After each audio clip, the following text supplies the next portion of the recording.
Now, the same thing is true when human beings started trumpeting. Well, at first we used whatever was available, like we might have this conch shell right here. Now, what they would do is just cut off the point and sand it down a little bit and blow into it. But now when you're trumpeting, you don't just blow like hoo, hoo. See, if I were to take this instrument and go, it wouldn't make any sound. The vibration makes the sound, so you have to. Now this is called the buzz, and it's a very useful tool in trumpeting. So if I buzz into this conch shell, it excuse me, Steve Ture, it goes. It's the same pitch too. See, this is what it goes.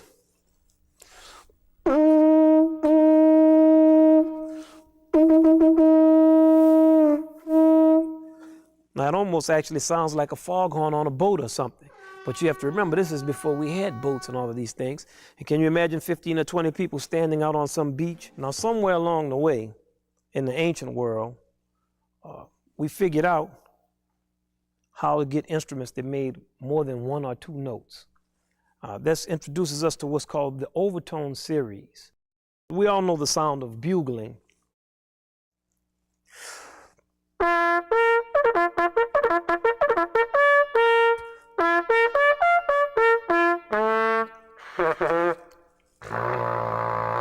Now that would be the fundamental note, that real low one.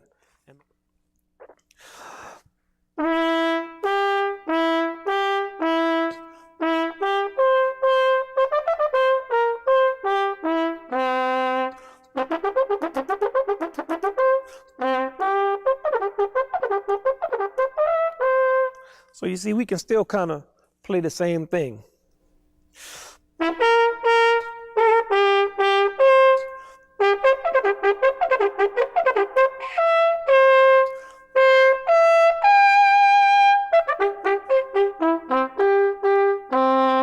Now, I can open one of these holes up, and if I open a hole, it'll allow me to hit certain notes that I can't hit when it's closed. For example, if I say,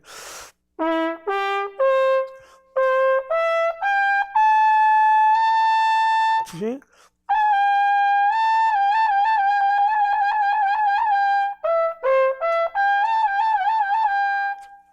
So these are some of the things that the trumpet makers were doing to try to give trumpeters extra notes. Now here's how this instrument sounds. Also, maybe you can hear this these rotary valves clicking.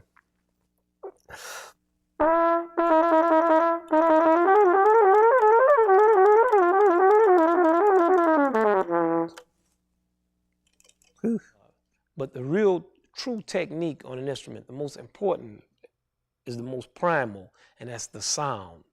Because the sound of your instrument carries your identity. That's why it's very, very important to work on your sound at all times.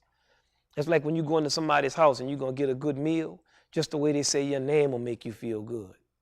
What's your name, son? You start to feel good already. Yes, ma'am. I'm here. I came out here to do some food here.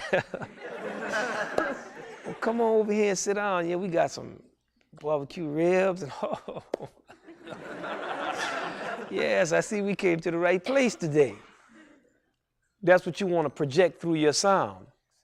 Now, so far as warming up goes, one thing that I find works very well is the soft, long tone, especially in the morning or something when your lips are real stiff. You just relax and concentrate on letting the air flow through the horn. This is as much a concentration exercise as anything else. You want to hold the softest possible tone for 1 minute on one breath. You take a very deep breath,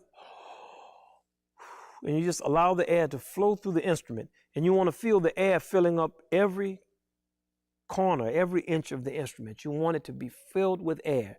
Now the conception, and this is kind of a difficult one, is, the difficult part of it is you have to play at the softest volume, but get the biggest tone.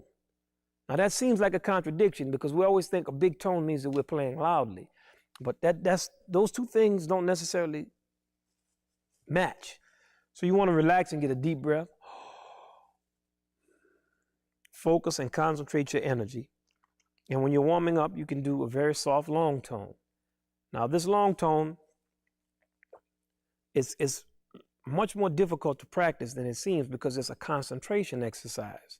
You're trying to get the biggest possible sound at the softest volume. So it seems like a contradiction because we think that if we play loudly, that means that we're getting a big sound, but you can have a very small sound and just produce a lot of it. So what you want to do is relax and fill every corner, every crevice of the horn with air, and just softly so you can feel the horn vibrate in your hands.